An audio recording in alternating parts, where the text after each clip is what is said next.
Hi, everyone. Let me introduce you to writer and filmmaker Ann Shin. She will be talking today about her first novel, The Last Exiles. Ann, welcome. Why don't we start with a bit of an introduction?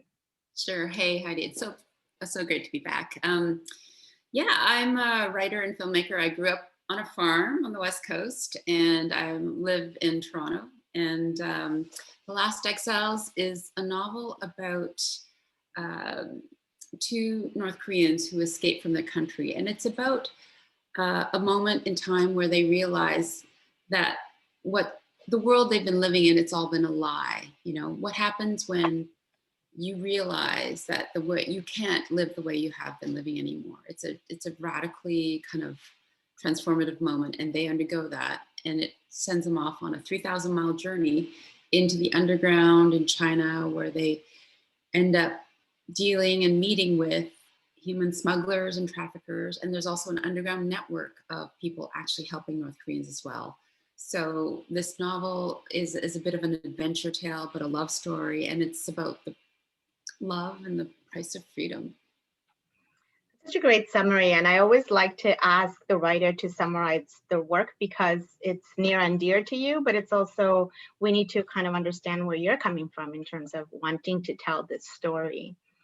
I Mhm. know from some of the notes you shared with me, you were working on the documentary, The Defector, Escape from North Korea, around the same time as thinking about this book. Um, Maybe let me just ask first, what, sort of this chicken and the egg question. Were the ideas simultaneous for you, or did you have the idea of the book first or the film? I think that's a great question, Heidi. And I think it's, you know, an emblematic of the time that I could think about an idea that I wanted to explore and do it as a doc or a novel. And I think all of us, many of us, if we have an idea or a story we'll want to tell, we can think about doing it as a podcast or a video series or a documentary or Mhm. a short story or novel. And so for me, originally, it came to me as a novel. Um, Mm. as I was thinking about this guy, Jin, basically walking along the country road, injured from having escaped from a prison, and he's trying to get out of his country.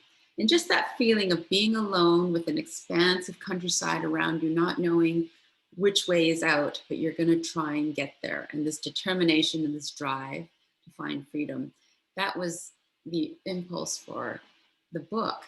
Mm. And to do the book, I started researching. I read a lot of other books about North Korea, including Barbara Demick's Nothing to Envy or Aquariums of Pyongyang. There's a whole bunch of books I read. I also started meeting North Korean defectors because, like many people may not realize that there are a lot of North Korean defectors living in different cities around the world. And as I met them, I heard their stories, and I realized there are still so many defectors still trying to escape as we speak, and they're Mhm. taking this perilous journey and living and hiding in China while they try to find status as Mhm. refugees. And when I learned that that was going on, I was like, oh, I really wish, yeah, I want to help get their story out to more people so Mhm. that more aid can go towards them and that more people are aware of the humanitarian issues faced by North Korean defectors. Mhm. So then that's when the, the documentary idea started. So they went hand in hand. Interesting, because I've seen the documentary now and I'm familiar with the book. So it really, they are really companion pieces to each other. When you, I mean, if for those who are interested, I think they are. So I think what I found quite interesting is that you also had this lived experience because of the documentary that sort of, in a way drove the writing of the book. Is that correct in my assumption? Yeah. So to do the documentary, which is called The Defector, Escape from North Korea, I went undercover and I met a handful of defectors at the border of North Korea and China. Hmm. And we sat down in a farmhouse and had congee together. And that's when I said, I was working with this broker who's basically a human smuggler helping people get out of North Korea and into other countries for safety. So I was working with this fellow, his name was Dragon, nickname, and he introduced me to a group of 5 defectors, and I sat with them, and we broke the ice as we ate together, and it was congee, that the Chinese porridge, and I started hearing their stories, and I said, I would really like to be able to tell your story. Can I film it? And they said, yes, as long as our identities are concealed, we want people to know about our story. Because these were young people who risked their lives to cross a border, to like cross a river, in the winter, and run off into the hills, and then go on foot in China until they could find the safe house. So in terms of doing that, like meeting them, I was able to meet real people and to learn and hear what's driving them. But also I was able to, I traveled with them. So all the risks that they took, I was right alongside them. Like when they were boarding a bus illegally without any ID, or a train, when the conductor takes the ticket from their hand, and we're all shivering in our boots because we don't want the conductor to be like, okay, and where's your ID as well? Because they didn't have IDs, and if they were discovered, they would have been deported back to North Korea because of the diplomatic relations between China and North Korea. And once deported back to North Korea, that would have meant torture, imprisonment, labor camp, if not execution. So I was there in the safe houses with them, having the ramen noodle soups. I was there on the subways and the trains and buses with them. So it was really a way for me to understand at a very granular level what it's like to be a defector on the run. Right. And I guess it also gives that perspective of, walk a mile in my shoes, that saying of, we understand people better when we actually think of that or experience similar situations ourselves. I think it was really interesting in terms of, making the connection of the book and the film, but I'm curious about the emotion side of things in the book also, because what was that like for you when you already had these experiences and you know these people personally, even though they're composites in the book? So yes, it's true. Jin and Suja are fictional characters. Like any fictional character, they have a full life of their own. That's, they were in my head for years, and they had a whole family history and a lot of hardships that they've gone through, which is reflective of, the stories I heard from the defectors and from my parents and my family's histories, the stories that I'd heard. Right. So some of the hardships, some of the the abuse and the torture they'd gone through, it's hard. Some of the stuff is heartbreaking, and you think, how could anyone go through that? Like when Jin was captured and he was beaten by police and thrown into a labor camp. It reflects some of the, the horrendous stories I'd heard about what happens in the labor camps in North Korea. So in that way, Jin and Suja's stories are reflective of a reality that is, it's a humanitarian concern even to this day. Yeah. And what was that like for you to write on behalf of the people who've experienced these situations? Like, what kind of feelings were you experiencing during that time and being able to put those in writing? I feel a lot of affinity for all the North Korean defectors that I've met and worked with. And I resonated with them. And particularly because my parents, who were immigrants from South Korea, they were around at the time when Korea was all one country, and then it got divided in the Korean War.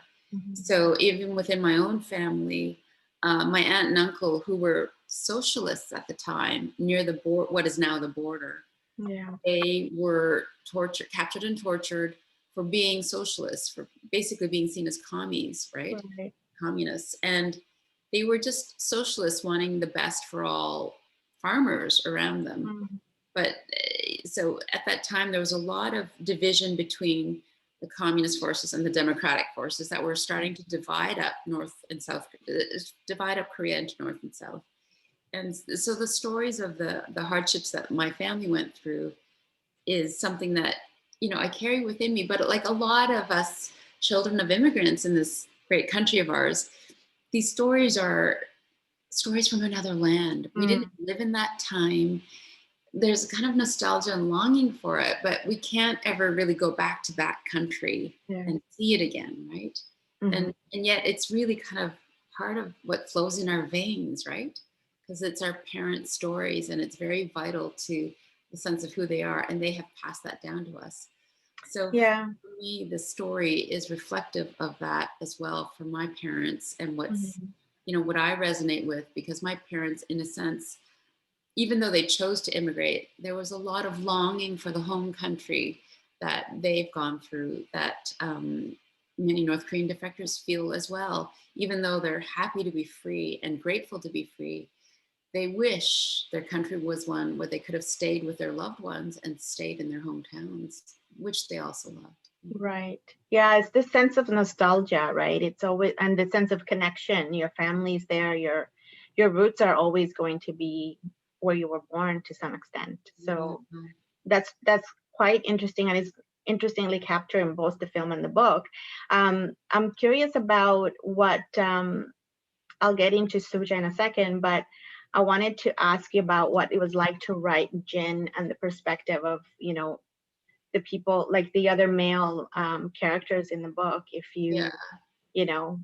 It was great to write the character of Jin, and he was actually the first character that came to me.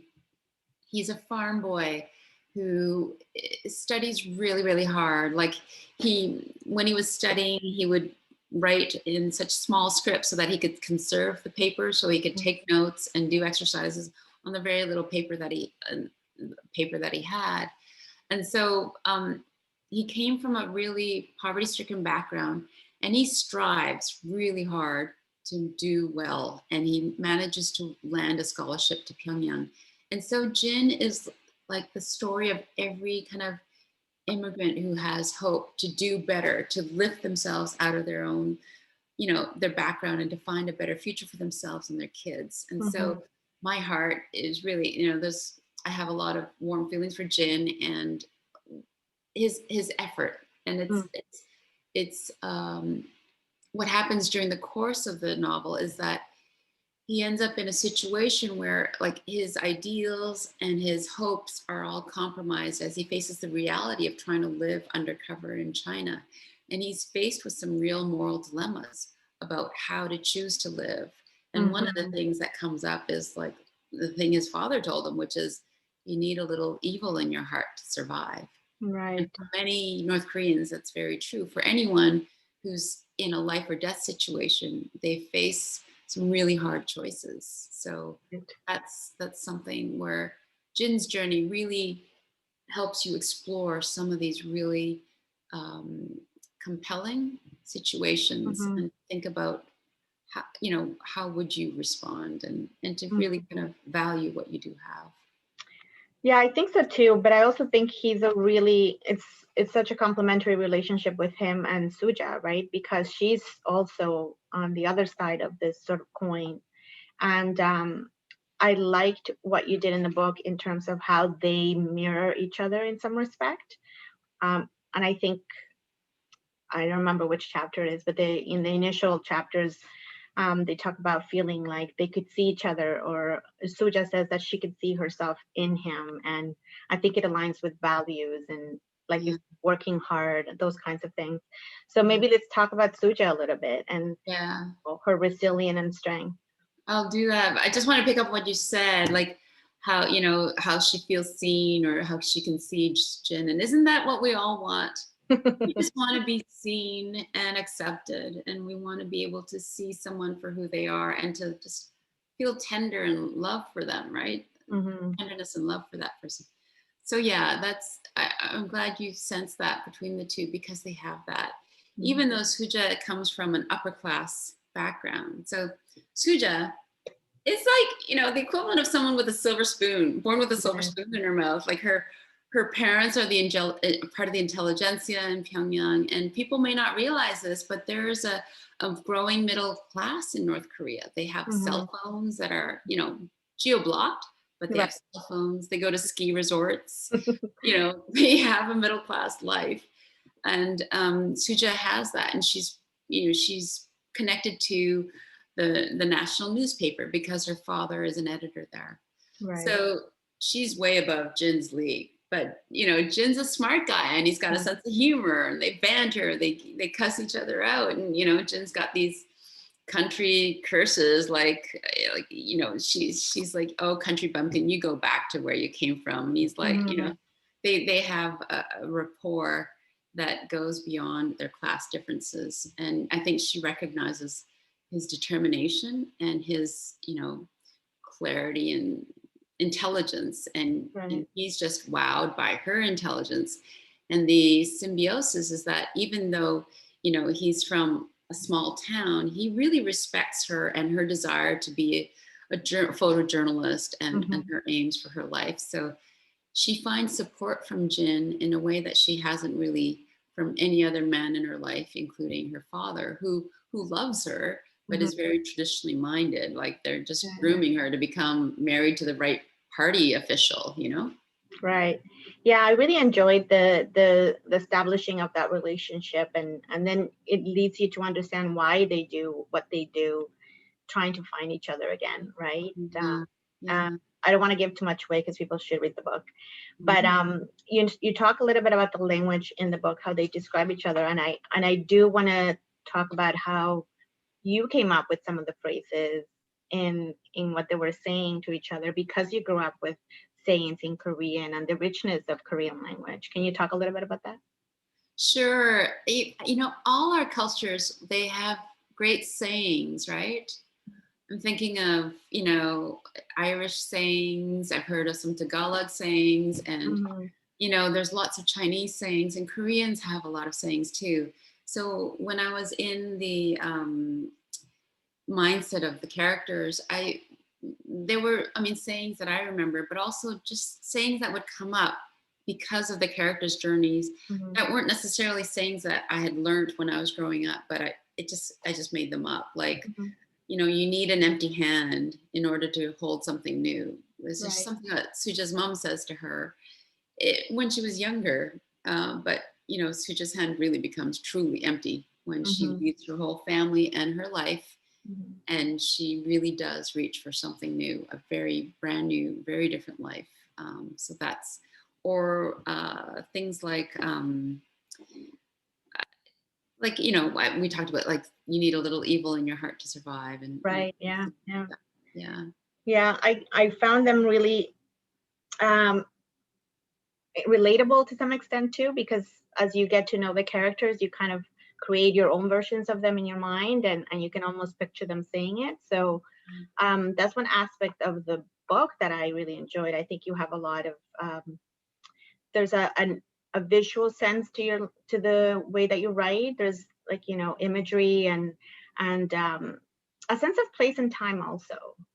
Um, and I'm not sure if that is also because of your experience being a filmmaker that sort of relates how you kind of approach writing. So we were talking about how the language in the book is very visual, and I'm curious about whether your filmmaking also kind of influences your writing style. Yeah, it does. Um, for one, when I was on the ground making the documentary about North Korean defectors, I was there. I smelled what the streets smelled like. I tasted the ramen noodles. I felt the fear that they felt when we were on the train, wondering, are we going to get caught or not? Yeah. It was all very visceral, and that comes across, I think, in the novel. And it was so it helped me create a very specific world, a specific time and journey that Suja and Jin are on. And, hopefully that is something that's immersive for readers, and it just transports them to their world. Yeah, I appreciate that because it also kind of gives you a sense of place and time, in their journey. Hmm. and emotion, obviously, which I think you did really well. So I appreciate that. And I think it also allows us as readers to understand them as multidimensional characters, not just, boy meets girl and everything ends happily ever after, right? Yeah. Yeah. Um, so Yeah. I'm curious about you know what it was like for you to want to give these people voices. And you mentioned that earlier, where you want to make or raise awareness about the humanitarian crisis that is happening in North Korea, and why people defect. And sort of, we live here in Canada and our perspective may not be the same, or experiences are not the same. But I want to know what it is like to sort of have their experiences from the film and put them on paper so that the rest of us can experience that. How did you come out of it, I guess, is what I'm trying to ask at the end of writing. Well, I think that's so interesting because there are two things at work here. I think the film and the documentary is about letting them speak for themselves and Mm-hmm. to document the journey. So it's really about the characters that I met, the people that I met and their Mm-hmm. journey, and how it's reflective of many people's. The characters in my novel are, it's a weird alchemy between the real world and also my own personal Mm-hmm. um, history. And so it's a very personal and intimate world that hopefully feels universal to all readers, because it's Mm-hmm. about love between two people. It's about family love, and it's about the the bonds that have to be broken because of necessity, and the struggle that one has when you deal with, oh, realizing I can't live this way anymore. I have to Mm-hmm. change my life, and the kinds of risks that you and Jin and Suja have obviously taken on to be able to let go of one way of life and grab onto something new or create something new.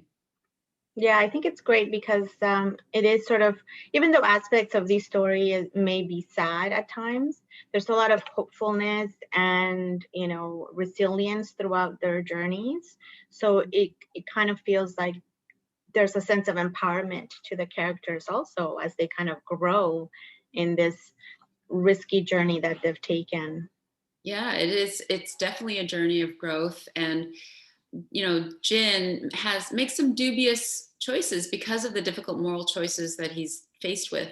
But, Hmm. he grows through that. And Suja meets, and the bravery and the kind of ingenuity that she displays Hmm. while she's on her journey. Like, this was happening, like it was happening under the page as I'm writing it out. I'm like, oh, amazing. I'm so glad she's doing that. It's fun writing Yeah. that kind of journey out. And so both of them in their different ways are like kind of a testament to human resilience and ingenuity. No, I think it's great, and I actually think you've done a really great job in just giving us characters that are, as I said, multidimensional, but that I want to read more about as I start the book. I want to know what happens next, right? So I appreciate that in the book, but I don't want to end on that. I want to mention that you also have done other writing. This is your first fiction novel, but you've done some poetry writing. So I think it's important we talk about that. Oh, sure.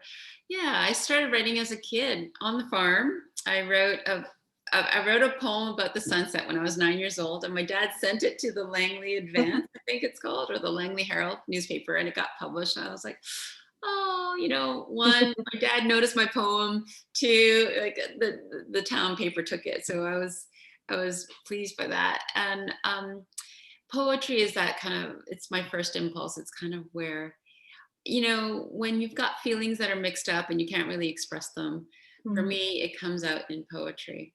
And it's like the most direct way of expressing how I feel. And so I have a book out called The Family China. Mhm. And it's about, there's a picture of, like, I guess, a piece of a figurine being smashed by a hammer. So it's one about like the family china getting broken, but it's also about renewal and Mhm. kind of re-examining some institutions or assumptions that we may have had in our family lives. And then the one Hmm. before that was called the Last Thing Standing. So the Hmm. family China was with Brick Books, and the Last Thing Standing was with Mansfield Press. Excellent. So what's next for Anne the writer? The Last Exiles is a great debut in terms of fiction. Do you consider maybe doing another fiction book? What's next? Yeah, I have another fiction book I've been already working on, and it's about a mixed race couple, Mhm. and it's about how they figure out the relationship, seen through the fractal kind of fractalated perspective of their lives. So we see them at the age of Mm. 7 or the age of 65 or age of 40. There's a there's a kind of like a trick or a secret to this novel that allows them to kind of be together at all these ages. And it's really, remember when you were 5 or 6 years old, Mhm. who was Heidi then, and Yeah. how did she feel then, and is that the same Heidi that is now? That's Mhm. kind of the thing that I'm exploring as these two people work out and figure out their relationship. Oh, that's quite neat. I'm curious. Oh, good. I'm glad We'll you're curious. Yeah, we'll have to reconnect at some point and talk about that. yeah, I would love to. All right. Thank you so much, Anne. This is really great. Thank you. It's great talking.